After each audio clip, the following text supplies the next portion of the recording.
Jayambe friends, welcome to all YouTube channel of Jayambe Group of School Standard 12 second language ઇંગ્લિશમાં આપ સૌનું હાર્દિક સ્વાગત છે. મિત્રો, યુનિટ નંબર 8 એનું રીડ 1 છે ફોર યુથ, એટલે કે યુવાનો માટે. હવે આપણને અહીંયા યુવાનો માટે કંઈક એવું આપેલું છે, ખજાનો જેને કહી શકાય મિત્રો, કે યુવાનો માટેનો એક સરસ મજાનો ભગીરથ કાર્ય આપણી સમક્ષ અહીંયા ઉપદેશ સ્વરૂપે અહીંયા આપેલું છે કે ખરેખર યુવાનો માટે શું હોવું જોઈએ અને યુવાનોએ શું કરવું જોઈએ. અહીંયા જે ઓથર છે આપણા એ જીડ્ડુ કૃષ્ણમૂર્તિ, જે કૃષ્ણમૂર્તિ જે છે એના ઓથર છે, અને એ આપણને અહીંયા યુવાનો માટે કંઈક ઘણું બધું કહી જાય છે કે જે કૃષ્ણમૂર્તિએ પોતાની યુવાની વયમાં પોતે એની બેસન્ટ અને જે ચાર્લ્સ વેબસ્ટર લીડબેટર જેવા થિયોસોફિસ્ટ જે છે એમની માટે પોતે એક ખૂબ જાણીતા એવા વક્તા હતા, લેખક હતા અને ફિલસૂફી હતા. પોતે સામાન્ય માણસમાં ક્રાંતિ અને સમાજમાં પરિવર્તન કઈ રીતે લાવવું એના વિશે ખૂબ એ પોતે એ સારા એવા જાણકાર હતા અને પોતે જીવનના અંતિમ દિવસો સુધી કોઈ પણ ધર્મ, રાજકીય પક્ષ હોય કે નાત જાત હોય તો એને અલિપ્ત રાખી અને સમગ્ર માનવ જીવનને કંઈક ઉપદેશ આપવાનું હંમેશા વિચારતા. તો આપણને પણ અહીંયા કંઈક યુવાનો માટે ઘણું બધું કહી જાય છે. પોતે યુવાનોને સ્વતંત્રતા અને આઝાદી બંને વચ્ચેનો મતલબ સમજાવે છે કે સ્વતંત્રતા અને આઝાદીમાં બહુ બધો ફેર છે. આ ઉપરાંત તમે સુરક્ષિત રહેવા ઈચ્છો છો તો સુરક્ષિત તમે કઈ રીતે રહી શકો છો, સ્વાધીનતા સમજવાની એક સાચી દિશા કઈ છે, સ્વાધીનતા ખરેખર શું છે, તમે બાળપણથી જ શેનું અનુકરણ કરતા આવ્યા છો, તમે પરીક્ષાઓ માટેના તમારા ઉદ્દેશો શું હોય છે અને તમે ખરેખર શું કરી રહ્યા છો, તમારા માતા પિતા, શિક્ષકો અને તમારી ઈચ્છાઓ જે છે એને તમારે મહત્ત્વ આપવા માટે તમારે શું કરવું જોઈએ, શિક્ષણ તરફની આપણી એક નજર જે છે એ, અને વિશ્વની અંદર નવસર્જન તમારે કઈ રીતે તમે લાવી શકો, આ બધા જ વિશેની વાત આપણને આ સરસ મજાના યુનિટની અંદર કરેલી છે મિત્રો. કે સ્પેશિયલ આપણને એવું જ કીધું છે જે કૃષ્ણમૂર્તિએ કે ફોર યુથ, એટલે કે યુવાનો માટે જ આપણને અહીંયા કાંઈક કહેવા માંગે છે. તો હવે આપણે યુનિટની અંદર આગળ ચર્ચા કરીએ મિત્રો, સ્ટાર્ટ કરીએ કે પોતે યુવાનો માટે શેની ચર્ચા કરવા માંગે છે. Let's start unit number 8 for youth, જે કૃષ્ણમૂર્તિ યુવાનો માટે. I would like to discuss with you the problem of freedom. મને તમારી સાથે સ્વાધીનતાના પ્રશ્ન વિશે ચર્ચા કરવી ગમશે. It is a very complex problem needing deep study and understanding. જે એક જટિલ પ્રશ્ન છે કે જેમાં સારા ઊંડાણપૂર્વકના અભ્યાસ અને અન્ડરસ્ટેન્ડિંગ, સમજની આવશ્યકતા છે. We hear much talk about freedom. આપણે સ્વતંત્રતાની અનેક વાતો સાંભળીએ છીએ. રિલિજિયસ ફ્રીડમ, એટલે કે મજહબી આઝાદીની વાતો સાંભળીએ છીએ. And the freedom to do vote one world would like to do, અને એ પ્રકારની સ્વાધીનતા કે જે કોઈને ગમે તે કરવાની છૂટ આપી દેતું હોય. Volumes have been written on all this by scholars. પંડિતો આ બધા ઉપર અનેક ગ્રંથો લખી ગયા છે. But I think we can approach it very simply and directly. પણ મારું માનવું છે, જો આ બધી કૃષ્ણમૂર્તિ જ બોલે છે, પણ મારું માનવું છે કે આપણે આ વસ્તુને સીધી રીતે અને સરળતાપૂર્વક સમજી શકીએ છીએ. Perhaps that will brings us to real solution, અને કદાચ એનાથી જ આપણને એનું સાચું સોલ્યુશન, સાચો માર્ગ મળશે. I wonder if you have ever stopped to observe the marvelous glow in the vast the sets with the shea young moon just over the trees. હું વિચારું છું કે તમે પશ્ચિમ તરફના આથમણા જે સૂર્ય છે એને અદ્ભુત તેજ અને સામે જ વૃક્ષ પરથી દ્રષ્ટિગોચર થતું શીતળ સોમનું, એટલે કે શીતળ જે મૂન છે, ચંદ્ર જે છે, એનું અવલોકન કરવા ક્યારેય ઊભા રહ્યા છો? જો આપણી સમક્ષ એ મિત્રો બહુ બધા સવાલ કરે છે ને સવાલના જવાબ લગભગ આપણી કોઈ પાસે હશે નહીં, કારણ કે આપણને સવાલ એવા કરે છે કે જે વસ્તુ અથવા તો જે પરિસ્થિતિમાંથી આપણે પસાર થયા જ નથી. જો કે છે કે પશ્ચિમ તરફ આથમતો રવિ એટલે કે સૂર્ય અને વૃક્ષ પરથી સરસ મજાનું દેખાતું શીતળ એવો ચંદ્ર, તો આનું અવલોકન કરવા ક્યારેય ઊભા રહ્યા છો? Often at that hour, the river is very calm and then everything is reflected on its surface. અને એ સમયે જ મોટા ભાગે નદી અત્યંત શાંત હોય છે અને તેની સપાટી આ બધાને શું કરે છે? સરફેસ પ્રતિબિંબ કરે છે. ધ બ્રિજ એટલે કે પુલ, the train that goes over it એના પરથી પસાર થઈ રહેલી ટ્રેન, ધ ટેન્ડર મૂન એટલે કે એકદમ કોમળ રહેલો ચંદ્ર, and presently as it grows dark the stars, અને અત્યંત સુંદર હોય છે એ તારાઓ, પણ તેને જોવાથી કે અવલોકવાથી એ શું થાય છે?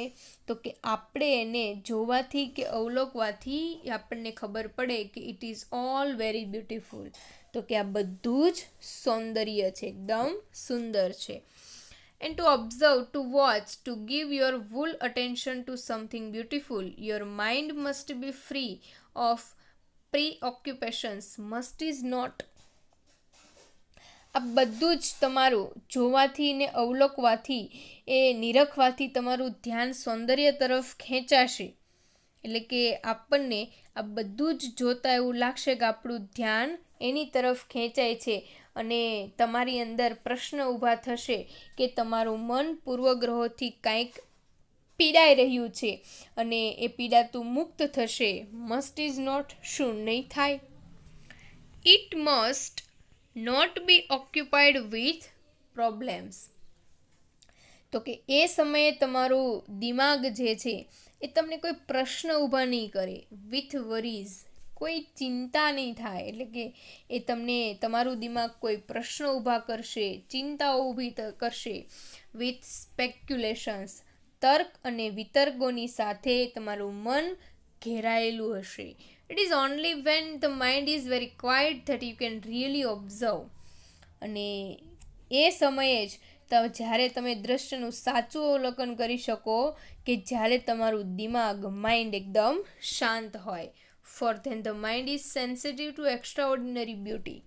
અને પછી જ તમારું માઇન્ડ એ આ અદ્વિતીય સુંદરતાને માટે સંવેદનશીલ બનશે. And perhaps here clue to our problems of freedom. અને કદાચ આપણી સ્વાધીનતાના સવાલ માટે સૂચિત કરનારા અહીંયા આપણને ઘણા બધા સ્વતંત્રતાના સોલ્યુશનો આપણને અહીંયા આપેલા છે. એટલે કે તમારે કદાચ એનું માર્કિંગ કરવું છે, પણ એની માટે તમારું માઇન્ડ એકદમ શાંત હોવું જોઈએ. Now what does it mean to be free? હવે મુક્તિ કે સ્વતંત્રતા કે આઝાદીનો મતલબ શું? Is freedom as matter of doing what happens to suit you, going where you like, thinking what you will? એટલે સ્વાધીનતા એટલે શું? તમને ફાવે તે કરવાની, તમને ગમે ત્યાં હરવા ફરવાની, અથવા તો તમે જે કંઈ ગમે એ વિચારવાની આઝાદી એટલે જ સ્વતંત્રતા, એવું સમજો છો એટલે જ સ્વાધીનતા. This you do anyhow. અને આ તો ગમે તે રીતે કરી જ શકો છો ને. શું? તો કે આપણે ગમે ત્યાં મન ફાવે કરીએ છીએ, મન ફાવે ત્યાં હરીએ ફરીએ છીએ, મન ફાવે વિચારીએ છીએ. આ તો આપણે કરીએ જ છીએ ને. Merely to have independence, does that mean freedom? તો શું આ સ્વતંત્રતાનો અર્થ મુક્તિ થાય છે? ફ્રીડમ, મુક્તિ થાય છે? Many people in the world are independent. વિશ્વમાં ઘણા ખરા વ્યક્તિઓ સ્વતંત્ર હોય છે, but very few are free. પણ બહુ જ થોડા મુક્ત હોય છે. હવે જો સ્વતંત્રતા અને મુક્તિ એટલે કે ફ્રીડમ અને ઇન્ડિપેન્ડન્ટ, આ બંને વચ્ચે બહુ બધો ડિફરન્સ છે. Freedom implies great intelligence, doesn't it not? એટલે કે મુક્તિ માટે ઊંચી બુદ્ધિ ક્ષમતા અનિવાર્ય હોય છે, ખરું કે નહીં? એટલે આપણને અહીંયા કહે છે કે જો તમારે ખરેખર સ્વતંત્ર થવું છે, મુક્ત થવું છે, તો એની માટે બુદ્ધિ ક્ષમતા ખૂબ હોવી જરૂરી છે. To be free is to be intelligent, but intelligence does not come into being by just wishing to be free. હવે મુક્ત હોવાનો અર્થ કે ઊંચી ક્ષમતાની વિચાર શક્તિ હોવું, પણ ઊંચી ક્ષમતાની વિચાર શક્તિ હોવાનો મતલબ ખાલી મુક્ત હોવાની ઈચ્છા રાખવી એવું થતો નથી. Comes into being only when you being to understand your whole environment. પરંતુ એ તેની સમજણ કેળવવાથી થાય છે. ક્યારે થાય? તો કે તમે સમજવાનો આરંભ જ્યારે કરો છો, તમે તમારી બધી જ પરિસ્થિતિ એટલે કે તમારી આસપાસનું એટમોસ્ફિયર, ધ સોશિયલ, સામાજિક, રિલિજિયસ, ધાર્મિક, parental and traditional influence that are continuously closing in on you. સામાજિક, ધાર્મિક અને કૌટુંબિક પ્રણાલીઓની અસર કે જે સતત તમારી અંદર જડાઈ ગયેલી છે એની સમજણ કેળવવાથી થાય છે. But to understand the various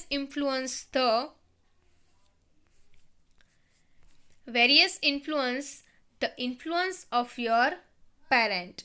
એટલે શું કીધું આપણને કે પણ તમારી ઉપર જન્મદાતાઓનો પ્રભાવ હોય, ઓફ યોર ગવર્મેન્ટ, વ્યવસ્થાતંત્ર અથવા સોસાયટી, સમાજની અસર હોય, of the culture two which you belong, અથવા તો તમે જે સંસ્કૃતિને ફોલો કરો છો એની અસર હોય, ઓફ યોર બિલીફ, તમારી માન્યતાઓની અસર હોય, યોર ગોડ્સ એન્ડ સુપરિસ્ટિશન્સ, તમારી ભગવાન અને એની અંધશ્રદ્ધાઓની પણ અસર હોય, of the tradition of to which you confirm unthinkingly, અને એની પણ અસર હોય કે જે પ્રણાલિકા કે જડ રૂઢિઓની અંદર તમે વિચારો છો કે માનો છો. To understand all these and became free from them requires deep insight.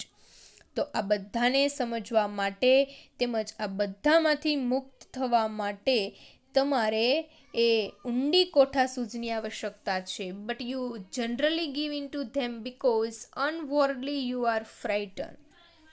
પણ સાધારણ રીતે તમે એમના વશીકરણ હેઠળ છો એટલે તમે અંદર ખાને ડરો છો. You are afraid of not having good position in life. કારણ કે તમે જીવનમાં સારી સ્થિતિને નહીં મેળવી શકવાનો ભય રાખો છો. You are afraid of what your priest will સે. તમે એનાથી ડરો છો કે તમારા ધર્મગુરુઓ શું કહેશે એ વિષયથી ડરો છો. You are afraid not following traditions. તમે એનાથી ડરો છો કે જો તમે તમારી પ્રણાલિકાઓને નહીં અનુસરો તો સમાજ શું કહેશે. યુ આર અફ્રેડ, જો તમે શેનાથી ડરો છો એની વાત કરેલી છે, of not doing the right thing. પણ તમે સાચી ક્રિયા નહીં કરવાથી ડરો છો. But freedom is really a state of mind in which there is a no fear or conclusion, no argue to be secure. પણ સ્વાધીનતા એ દિમાગની એક એવી પરિસ્થિતિ છે કે જેની અંદર એ કોઈ ભય હોતો નથી કે નથી કોઈ જબરદસ્તી હોતી, માત્ર સલામતી માટેની કોઈ સૂચનાઓ હોતી નથી. નો આર્ગ્યુ ટુ બી સિક્યોર એટલે કે સલામતી માટેની પણ કોઈ આર્ગ્યુ હોતી નથી. એટલે કે જો ખરેખર તમારે મુક્તિ જોતી છે તો જરૂરી નથી કે મુક્તિ માટે ઊંચી બુદ્ધિ ક્ષમતા આવકાર્ય હોય, પણ તમે જેનાથી ડરો છો એ બધામાંથી બહાર નીકળો એટલે તમે ઓલરેડી ફ્રીડમ છો, એટલે કે તમે મુક્ત છો એવો અનુભવ કરશો. તો મિત્રો આપણે અહીંયા સુધી રાખીએ યુનિટને. હવે પછીની ચર્ચા આપણે પછીના વિડીયોમાં કરીશું. Thank you so much.